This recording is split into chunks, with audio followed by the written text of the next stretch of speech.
مسند احمد بن حنبل کی حدیث نمبر ہے 7504۔ حضرت سیدنا ابو ہریرہ رضی اللہ تعالی عنہ بیان فرماتے ہیں کہ رسول اللہ صلی اللہ علیہ حبیبہ دائما ابدا وبارک وسلم نے ارشاد فرمایا، من لم یشکر الناس لم یشکر اللہ عز وجل او کما قال۔ مختصر سا جملہ، اور رسول اللہ صلی اللہ علیہ وآلہ وبارک وسلم کی یہ خاصیت کہ مختصر سا کلام اور جامع کلام اور اس کا پھر عظیم ترین معانی کا سمندر۔ فرمایا من لم یشکر الناس لم یشکر اللہ عز وجل، جو لوگوں کا شکر ادا نہیں کرتا وہ اللہ تعالی عز وجل کا شکر بھی ادا نہیں کر سکتا۔ ائمہ محدثین نے اس کی شرح میں یہ لکھا کہ اس حدیث کا مقصد، اس حدیث کا جو تقاضا ہے وہ کیا ہے کہ جس کی عادت اور طبیعت میں بندوں کی ناشکری ہو وہ اللہ کے احسانات کا بھی شکر ادا نہیں کرتا۔ یعنی بات کہی جا رہی ہے کہ جو لوگوں کا شکر ادا نہیں کرتا وہ اللہ عز و جل کا شکر بھی ادا نہیں کرتا۔ تو اس میں سبق کیا دیا گیا کہ اللہ تعالیٰ جو منعم حقیقی ہے، حقیقی طور پر نعمت دینے والا، اس کا بھی شکر ادا کرنا تم پر لازم ہے، اور جن کے ذریعے سے تمہیں نعمت مل رہی ہے دنیا میں، جو لوگ ذریعہ بن رہے ہیں، ان کا شکریہ ادا کرنا بھی تم پر ضروری ہے۔ اب کہا گیا کہ جس کی عادت اور طبیعت ہو کہ بندوں کا شکر ادا نہیں کرتا، وہ بندوں کے لیے کلمات نہیں کہتا، تو وہ اللہ تعالیٰ کے احسانات کا بھی شکر ادا نہیں کر سکتا۔ ایک معنی۔ دوسرا معنی یہ ہے کہ اللہ تعالیٰ ایسے بندے کا شکر قبول ہی نہیں کرتا جو لوگوں کے احسانات کا بھی شکریہ ادا نہ کرتا۔ یعنی اگر کوئی بندہ یہ چاہتا ہے کہ اللہ تعالیٰ میری عبادت کو قبول کرے، میرے شکریہ کو قبول کرے، تو پھر اسے یہ چاہیے کہ جو محسنین ہیں اس کی زندگی میں ان کا شکریہ پہلے ادا کرے۔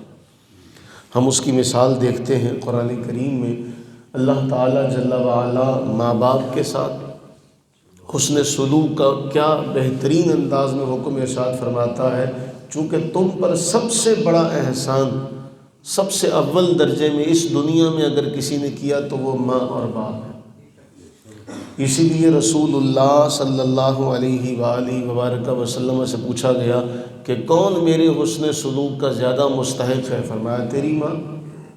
3 مرتبہ فرمایا تیری ماں، تیری ماں، پھر اس کے بعد فرمایا تیرا باپ۔ تو معلوم ہوا کہ بندوں کا شکر تو پہلے ہے کہ جو ان کا شکر نہیں ادا کر سکتا اللہ تعالیٰ کا شکر بھی ادا نہیں کر سکے گا۔ اس اعتبار سے بھی کہ ان کا شکر ادا کرنا اللہ کے شکر ادا کرنے کا ذریعہ ہے، اور ان کا جب تک شکر ادا نہیں کیا جائے گا اللہ تعالیٰ کا شکر بھی ادا نہیں ہو سکتا۔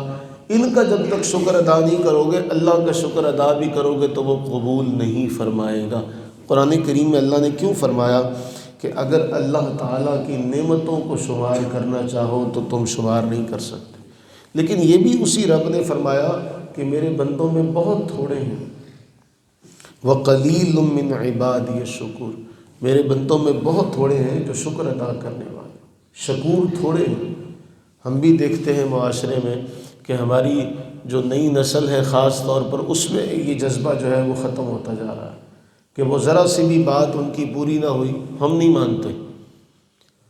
حالانکہ اس کا درجہ کیا ہے؟ رسول اللہ صلی اللہ علیہ وسلم نے فرمایا، جامع ترمذی کے اندر، صحیح جامع صغیر کے اندر 2 روایات ہیں، فرمایا یہ کھانا بھی کھاتے ہو نا تو ہمیں سبق دیا گیا کہ کھانا کھانے کے بعد کیا کرو؟ اللہ کا شکر ادا کرو۔ اب یہ شکر جو ہے صرف زبانی نہیں ادا کرنا کہ صرف زبان سے کلمات پڑھ لیے، اس کا کچھ مقصد اور مفہوم ہے۔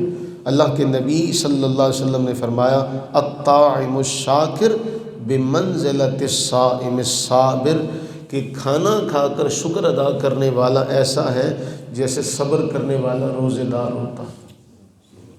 اور دوسری روایت میں فرمایا کہ اس کا شکر ادا کرنا اتنا اجر کا ذریعہ بنتا ہے جتنا کہ روزے دار جو صابر ہو، جتنا اس کو اجر ملتا ہے اتنا اس کو اجر ملتا ہے۔ کیا کیا اس نے؟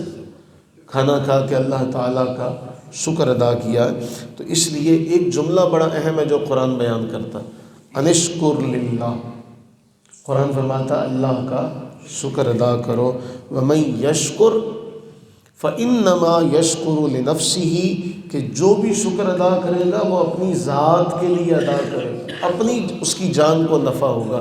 اور ومن کفرا، جو ناشکری کرے تو اللہ تعالیٰ تو غنی حمید ہے، نہ اسے ہماری حمد کی ضرورت ہے، نہ اسے ہمارے شکر کی ضرورت ہے۔ ہاں قرآن میں وہ یہ ضرور بیان کرتا ہے کہ اس شکر سے فائدہ کیا ہوگا، وہ جو نعمت تمہیں مل رہی ہے لَأَزِيدَنَّكُمْ، میں اس میں اضافہ کروں گا۔ تو ہمیں دو باتیں بتائی گئیں، ایک بات یہ کہ اپنے محسنوں کا شکر ادا کرو، ہر ایک کے ساتھ جس کا بھی تم پر احسان ہے اس کا شکر ادا کرو۔ جب یہ جذبہ پیدا ہو جائے گا نا، جب یہ جذبہ پیدا ہو جائے گا کہ اگر کوئی ایک نیکی کرتا ہم اس کا بھی شکر ادا کرتے، تو پھر خلاق عالم جل وعلا، جس کی نعمتیں ہی نعمتیں ہر طرف ہمارے ہیں، بکھری پڑی ہیں، ہم پر اتر رہی ہیں، تو پھر اس کا ہم زیادہ شکر ادا کریں گے۔ ہماری تو کتاب کا آغاز ہی حمد سے ہو رہا ہے، ہماری تو کتاب کا آغاز ہی حمد سے ہوا کہ ہمیں سبق یہ دیا گیا کہ اللہ تعالیٰ کی حمد کرو۔ اللہ سے دعا فرمائیں کہ اللہ تعالیٰ اپنی رحمت کا صدقہ، اگر کھانا کھا کر شکر ادا کرنے کا ثواب صابر روزے دار جتنا ہے، تو ہر موقع پر شکر ادا کرنے کا ثواب کتنا ہوگا۔